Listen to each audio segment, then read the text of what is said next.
These days, having a website isn't, like a bonus extra. It's essential. Your online storefront, it's your portfolio, like that crucial first impression, right? And a bad one online. Ouch. Yeah, no kidding. A website that doesn't, well, perform, it can really hurt. Cost you leads, cost you sales, even damage your reputation. That is why we are diving deep today into 10 ways to make your website better. 10 essential enhancements. Love it. And we're getting these straight from the source, a recent blog post. From Now Technology Systems. They're a web design company based in Australia. Which is interesting, right? Because it means their advice is probably tailored for, well, someone like you listening. So there's a good chance it's relevant. Definitely. And I have to say, these 10 points, even experienced website owners, they trip up on these. They're like the common pitfalls no matter how long you've been doing this. Exactly. Okay, so they've grouped these enhancements thematically, which I like, makes it easier to digest. So first up, speed and access. The emphasis on how fast your website loads is, well, it's right there at the beginning, and for good reason. Right out the gate. Because honestly, who here enjoys waiting for a page to load? Ugh, the worst. It's like the digital equivalent of being stuck behind a slow walker. You just want to scream, come on, move it! I know, it's like immediately frustrating. The blog post even mentions this thing called a bounce rate, which basically means people are like bouncing right off your site if it takes too long to load. Have you ever done that? All the time. Like if it takes more than a couple of seconds, I'm gone. On to the next thing. Me too. And you're not alone. High bounce rate. It often means your website's not engaging enough to keep people around. And that loading time, it's a huge part of that first impression. Huge. So how do we make things faster? I did notice they mentioned tools like Google PageSpeed Insights and GT Metrics. Ever use those? Absolutely. Think of them like website checkup tools. I like that. They analyze how your site's performing and tell you what's slowing it down, like what's dragging its feet. PageSpeed Insights. That one's amazing because it actually breaks it down by desktop and mobile. Oh, that's smart. Yeah, and then it gives you tips specifically for each one. That's so cool.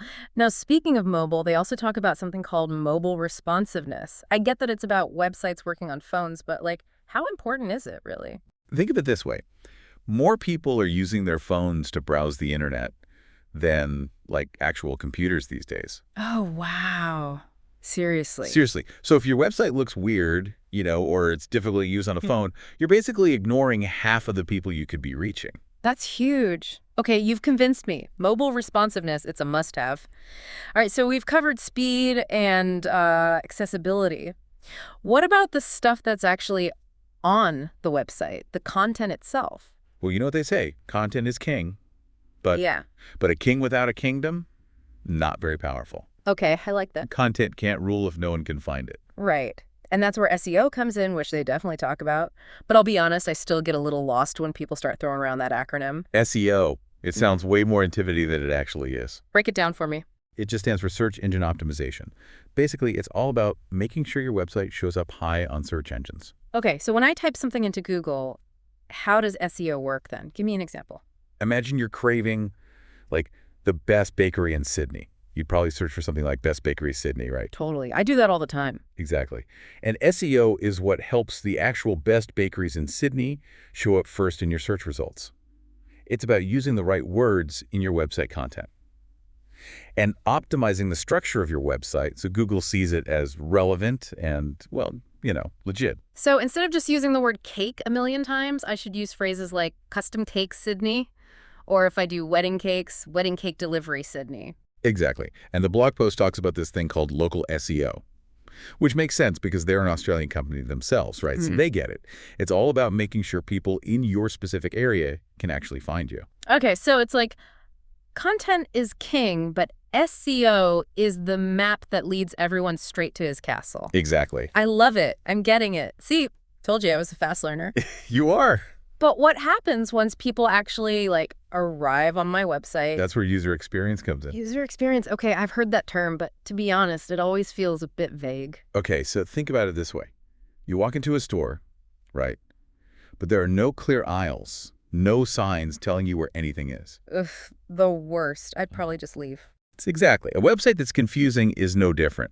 People will leave if they can't figure out where to go. Right. So that's where things like easy-to-use navigation, clear menus, those little trails of breadcrumbs you see on some websites. Oh, yeah, breadcrumbs. Those are helpful. Right. It's about guiding visitors through your site in a way that makes sense. So it's like, okay, I lured them in with my awesome SEO and my fantastic content. Now I need to make sure they actually stick around and see what I've got. And not just stick around, but like actually do something. Take action. Okay, so what does that even mean? The blog post calls this a call to action. You know those buttons you see? The ones that say things like buy now. Okay, yeah. It's not just about putting a button there, it's about being strategic. Mm-hmm.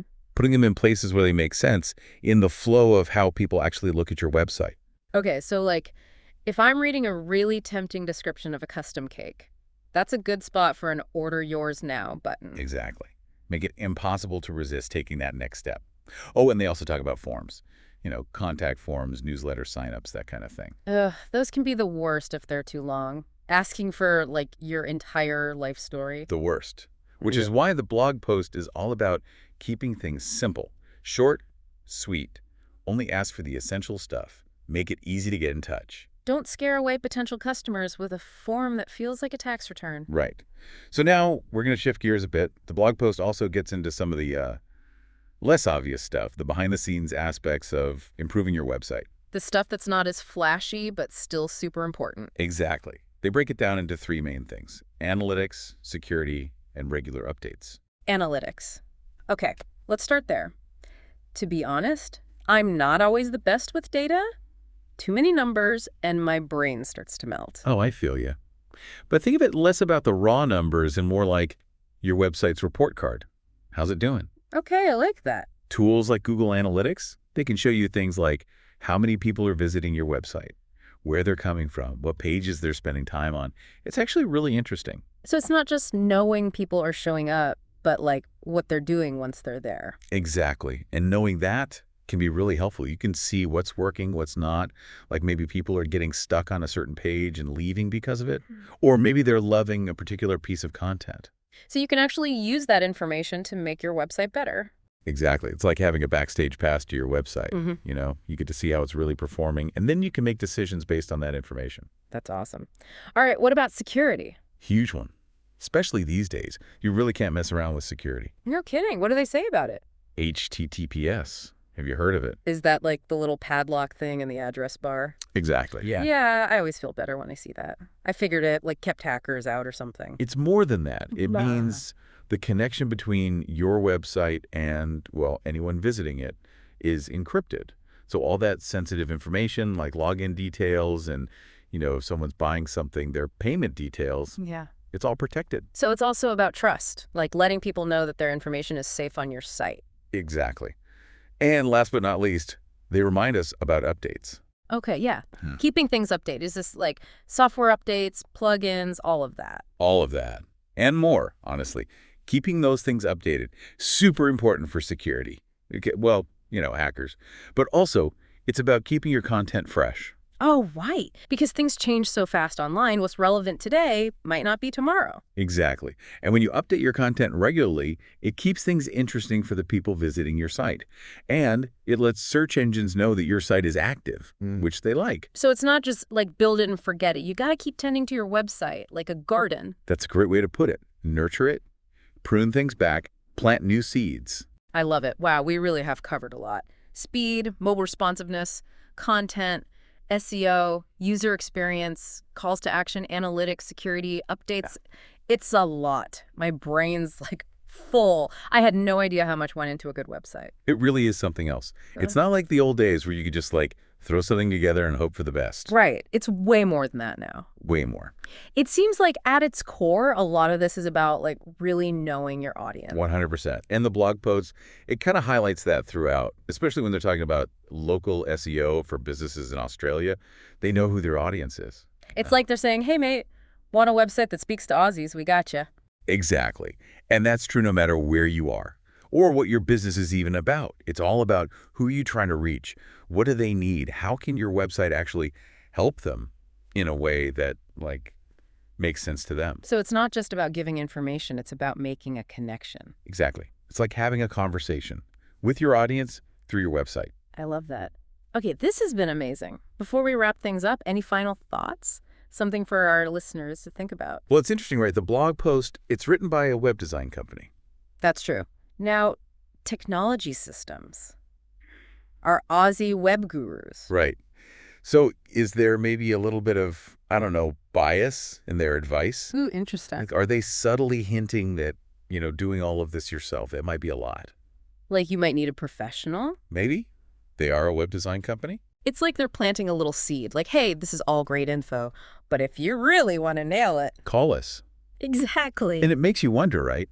Is it even possible to do it all at once? All these enhancements. Ooh, good point. Like, could that actually backfire? Trying to do too much at once instead of focusing on what your specific website really needs. Right. What's going to make the biggest impact? Exactly. It's about priorities and knowing where to focus your energy. This is why I love these deep dives. Not So many things to think about. me too. It's all about finding that balance, Mm. making a website that works for you and the people you're trying to reach. Well said. Big thanks to Now Technology Systems for all the awesome advice, and to you for joining us on this deep dive into the world of websites. Until next time. See you then.